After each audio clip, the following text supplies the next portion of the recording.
ચાદર કરતા પગ પોરા કરાય આવી કહેવત છે ને? હા, તો આ કહેવત એમને નહીં આલી. માણસોને આમ સંતોષ નહીં. પછી કે માડી અમે દુખી થઈએ છીએ, માડી અમારા ઓમ થાય છે. અમુક કે માડી અમાર દીકરાનો સંબંધ નહીં થતો, માડી અમાર દીકરીનો સંબંધ નહીં થતો.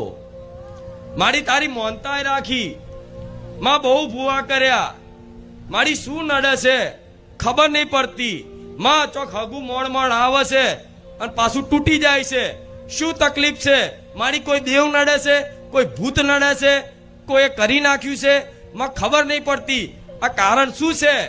ઓ મારે એને કેવું હોય કે જ્યારે કાકાની દીકરીનું હગું થતું હતું ને તે તોડાયું તું કોકને હરિહંચા કરીને. તારે તારી દીકરીનું તારા દીકરાની વાત આવી ને તારે તારામાં કોકે હરિહંચા કર્યા. આ